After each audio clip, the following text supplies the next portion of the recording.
É um pouco que, enfim, na doutrina estrangeira se chama de backlash, ou seja, quando nós temos um processo em que o poder judiciário é mais progressista, então nos Estados Unidos pensa em questões de costumes, casamento gay, o poder judiciário vai, legitima e o poder legislativo reage.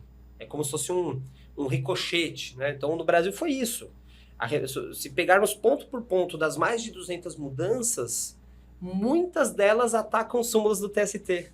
Ou seja, súmulas do TST que ampliaram e que garantiram direitos a dispositivos da reforma trabalhista vieram minar essas conquistas. Os 10 anos, né?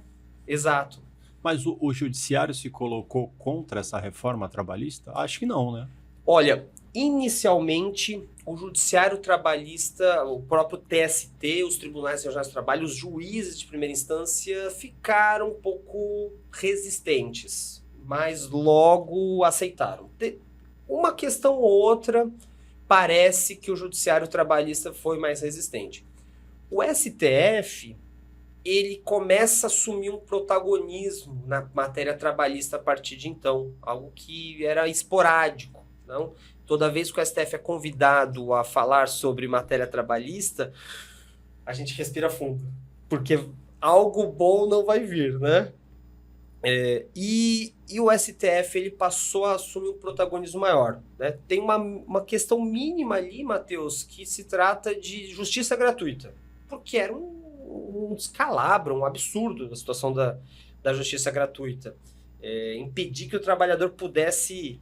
Na qualidade de trabalhador, ele tem menos direitos que um consumidor em acessar o judiciário. Então, aquilo realmente era insustentável. Isso que o STF, ele colocou um ponto e vírgula ali. Falou, não é bem assim, né? O trabalhador pode acessar o judiciário, se ele perder se ele tiver justiça gratuita, ele não vai ter que pagar honorários periciais, por exemplo, mas legitimou todo o restante. Uhum.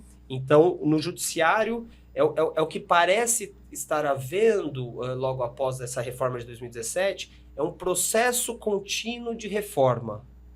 Ou seja, com sujeitos não legitimados, porque não há votação para o judiciário, né? O voto popular não se faz valer no judiciário. E eles, nessa matéria, legislam. O que antes era muito interessante, esse certo ativismo era promotor de direitos, hoje se mostra retrógrado, se mostra conservador. Com relação a as pessoas que forem condenadas, se condenadas, teriam que pagar a sucumbência, né, da outra parte, isso fez cair muito o número de processos, né? E era um ponto tido como positivo. Inclusive, eu assisti um debate com uma juíza do trabalho e um diretor da Intersindical, da Central Sindical, né, da qual nós fazemos parte. E ela é amplamente favorável a essa reforma, e o ponto que ela mais batia era esse, porque ela tem uma pilha de processos, ela não conseguia, então ia reduzir muito o número de você veja, né? Cada um olhando o seu umbigo. E a gente vê que isso é um dispositivo, naturalmente, não é para o bem da justiça nem nada, para a celeridade, é para impedir, coibir que alguém que acha que tem aquele determinado direito possa entrar na justiça, porque a gente sabe que cabeça de juiz, né, pode dar qualquer coisa. E, de fato, caiu muito, né? Logo após a reforma caiu, de fato. E agora o STF, você fala que ele incidiu sobre o tema, né? Isso.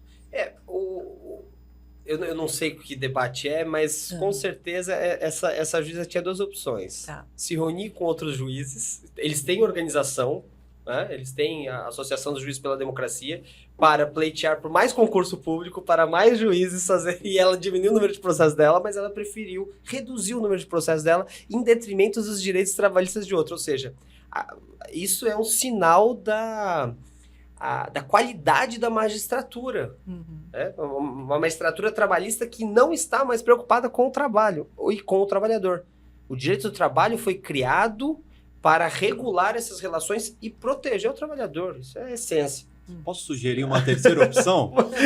Ou o que mais? Ela poderia pedir para as empresas cumprirem a lei. Cumprir a lei, não teria mais nenhuma ação trabalhista. Acabaria com a ação. Quer acabar com o seu trabalho? fortalece mecanismos de fiscalização do Ministério do Trabalho, né? Começa a realmente praticar o que a lei determina. E que não é nada demais.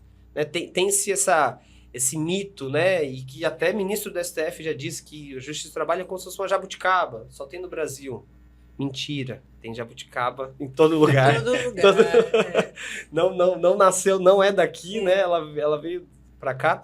E cada país encontra a sua forma de regular o trabalho, né? Mas o fato é que temos uma redução de número de ações trabalhistas após a reforma, isso é verdade, mas não só pelo medo que o trabalhador tem de ser condenado, sucumbência, ou os advogados também não entrarem com tantos pedidos ou com ações, mas porque o mercado de trabalho ele estava numa crise desde 2014, porque o mundo estava, porque o capitalismo brasileiro estava, né? É comparável com o movimento de greves. Ora, os dados do Diese mostram que o Brasil, quando tem esse crescimento econômico, esse momento de 2004, em que a economia dá uma dinamizada, o número de greves, de atividade sindical aumenta, negociações coletivas com aumentos nos reajustes, aumentos reais. E aí, claro, o mercado de trabalho vai deteriorar, isso vai se refletir. Recentemente, Eneida, surgiu a notícia nos jornais de que o número de ações trabalhistas de 2024 foi o maior, né, comparável só a 2012, talvez, número muito grande, e que isso seria relacionado a essa decisão do STF, a decisão acertada do STF, que é a ADI 5766, Ação Direta de Inconstitucionalidade do 5766. Eu tenho quase certeza com a sua opinião, que essas matérias que os jornais trouxeram foram um recado para o STF. Eles, como porta-vozes de interesses dominantes, eles estão dizendo, tá vendo, STF? Você não pode dar boi para os trabalhadores. Olha o que está acontecendo. Você permitiu a justiça gratuita, o acesso à justiça, e eles estão entrando com a ação. Está acabando com a competitividade da empresa brasileira, tadinha.